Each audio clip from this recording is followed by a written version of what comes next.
Jangan lupa like, subscribe dan komen dan jangan lupa juga aktifkan loncengnya, biar tidak ketinggalan updatean video lainnya. Raja pencuri bernama Kongkong ini lagi makan bareng terenggiling kesayangannya. Si pemilik toko datang untuk menanyakan apakah ia memiliki uang untuk membayar. Kongkong langsung menyodorkan sebuah emas kepada pria cebol ini. Setelah dicek bahwa itu emas asli, pria cebol ini pun berlalu pergi. Namun dengan kecepatan tangannya, Kongkong berhasil ngambil lagi emas yang barusan dia kasih. Mereka berhasil menipu si pemilik kedai. Ketika terenggiling ini sedang asik-asik makan, ada sebuah tangan besar menyentuh bahu Kongkong. Tiba-tiba pisau besar sudah berada di lehernya. Konfrontasi dari pria besar ini membuat Kongkong bertindak. Gerakannya cukup sigap seperti orang yang sangat terlatih.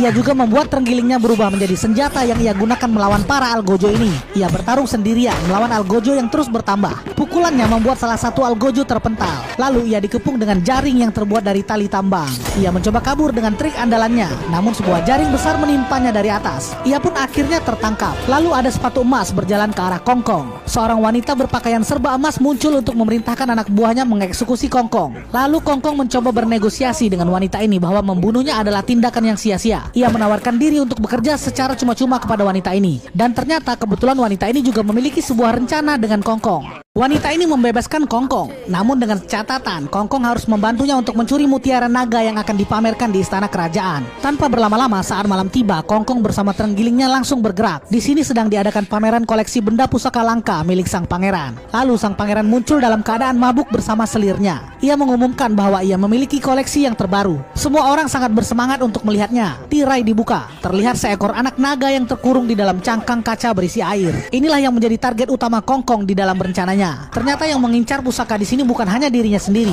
melainkan ada rombongan makhluk sayap yang juga memiliki misi untuk menemukan mutiara naga untuk membalaskan dendam kaum mereka kepada manusia. Sebuah pedang hampir saja menancap mengenai terenggiling ini. Karena cemas, terenggiling ini lalu mengeluarkan kentutnya. Kaum sayap ternyata mendengar suara dan aroma kentut terenggiling. Mereka menyadari ada seseorang di dalam ruangan ini. Berpindah ke kerajaan, kepala suku sayap tiba-tiba datang mengancam sang pangeran. Para pengawal kerajaan juga dihabisi oleh anak buah suku sayap. Perkataan sang pangeran ini menyinggung kepala suku sayap. Kepala suku ini mengeluarkan sayapnya dan menghabisi orang-orang di istana. Sang pangeran mencoba kabur dengan mengendap-endap. Para pengawalnya sudah tidak tersisa satupun, termasuk selir kesayangannya juga tewas oleh suku sayap. Terakhir, sang pangeran sendiri yang ditusuk oleh tentakel kepala suku ini. Makhluk ini mengambil kembali pusaka mutiara naga yang ada pada sang pangeran. Kabar ini langsung dibawa seorang pengawal kepada sang raja. Mereka sudah mengetahui bahwa itu adalah ulah iblis jahat dari kelompok suku bersayap. Sang raja bertitah untuk mengerahkan Biro Harimau untuk menangani kasus ini dan menangkap kepala suku sayap. Kepala Biro Harimau langsung meninjau TKP. Di sana, para korban masih tergeletak sesuai kejadian tadi malam. Di internal Biro Harimau terjadi perpecahan ketika ada dua anggota biro saling menyalahkan.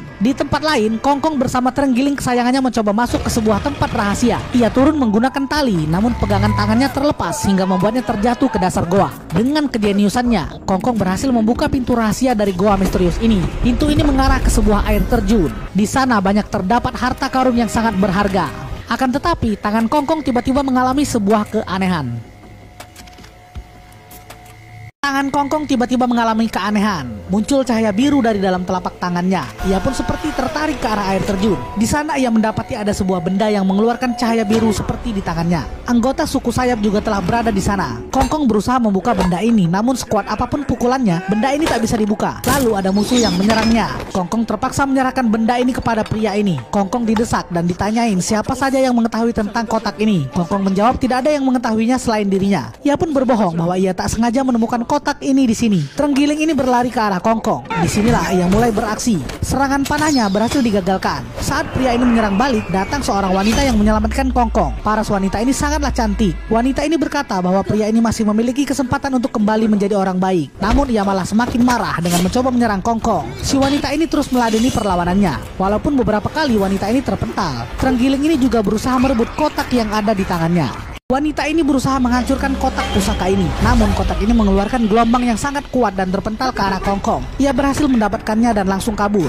Pria ini tak semudah itu saja melepaskan Kongkong. Sedangkan wanita ini terus mencoba menghalau pria jahat ini yang membuatnya terpental jauh bersama Kongkong. Mereka juga akhirnya berhasil ditangkap oleh Biro Harimau yang ditugaskan dari kerajaan. Mereka akhirnya terpaksa menyerahkan kotak pusaka yang menjadi incaran kaum sayap yang bertujuan menghancurkan Uranopolis, kota langit yang dihuni para manusia. Kongkong dan wanita bernama Gagak ini pun dibawa oleh tentara kerajaan. Di dalam penjara, mereka bertemu satu orang lagi yang ternyata sedang memburu Silin, penjahat dari kaum sayap. Kongkong yang mata duitan ini menjanjikan akan memberitahu di mana Silin berada jika pria ini memberinya uang. Tanpa basa-basi, konfirmasi, Kongkong langsung diberi uang. Alhasil dengan senang hati Kongkong berkata ia memiliki rencana untuk kabur dari penjara pada malam hari. Di tempat lain, Silin yang berniat untuk mengembalikan kejayaan kaum sayap merencanakan untuk menghancurkan seluruh umat manusia. Ia merasa bahwa manusia sudah menindas kaum mereka dan ia harus balas dendam. Oleh karena itu, Kongkong dan Gagak pun harus segera memusnahkan kotak pusaka itu. Setelah berhasil kabur dari penjara, 3 orang ini memulai perjalanan untuk menemukan Silin, pemimpin kaum sayap yang ingin memusnahkan umat manusia. Mereka berlayar menggunakan sebuah kapal yang sangat antik menuju Gua Rawa Kegelapan. Kongkong berkata bahwa mereka harus segera menemukan orang yang bisa membuka kotak ini untuk menghancurkan isi di dalamnya dan menggagalkan rencana jahat Silin, si pemimpin kaum sayap. Harley sangat pede untuk mengalahkan Silin, sementara Gagak mengingatkannya bisa saja nyawa Harley lah yang akan jadi korban keganasan Silin.